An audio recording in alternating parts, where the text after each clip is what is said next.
Hello viewers, আসসালামু আলাইকুম। আশা করি সকলে ভালো আছেন। বরাবরের মতো আজও আমি আপনাদের মাঝে ভেরি ইম্পর্টেন্ট ইন্টারেস্টিং একটি ভিডিও নিয়ে হাজির হলাম। ভিউয়ার্স, আজকে আমি আপনাদেরকে দেখাবো Juki single needle sewing machine lock stitch DDL 7000A/7। Viewers, এই মডেলের সুইং মেশিনের যে স্পিড আছে 4000 দেওয়া আছে। ভিউয়ার্স, এখানের এই স্পিডটি কিভাবে লক করে রাখা যায় তা আজ আমি আপনাদের ভিডিওর মাঝে A to Z দেখানোর চেষ্টা করব। ভিউয়ার্স, ভিডিওটি শুরু করার আগে আমি আপনাদের বলতে চাই, আপনারা যদি আমার চ্যানেলে নতুন হয়ে থাকেন তাহলে চ্যানেলটি অবশ্যই সাবস্ক্রাইব করুন এবং পাশে থাকা বেল আইকন বাটনটি চেপে বাজিয়ে দিন পরবর্তীতে এই ধরনের নতুন ভিডিও সবার আগে পাওয়ার জন্য। ভিউয়ার্স, তাহলে ভিডিওটি শুরু করা যাক।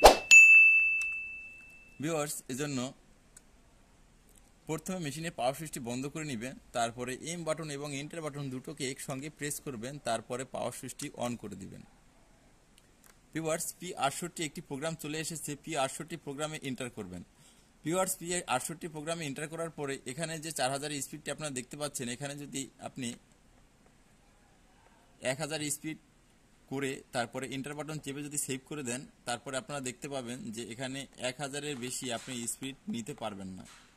ভিউয়ার্স, তাহলে আপনারা দেখলেন এবং শিখলেন যে DDL 7000A/7 এই মডেলের সিঙ্গেল সুইং মেশিনের কিভাবে স্পিড লক করা যায়। ভিউয়ার্স, ভিডিওটি যদি আপনাদের ভালো লেগে থাকে তাহলে লাইক করবেন, কমেন্ট করবেন এবং শেয়ার করবেন। আর যদি শিখতে পারেন তাহলে অবশ্যই কমেন্টসের মাধ্যমে জানাবেন। আর এ ধরনের যদি নতুন প্রোগ্রামিং ভিডিওর যদি প্রয়োজন হয় তাহলে অবশ্যই কমেন্টসের মাধ্যমে জানাবেন, আমি আপনাদের দেখানোর চেষ্টা করব। ভিউয়ার্স, আজকে এ পর্যন্তই। আসসালামু আলাইকুম।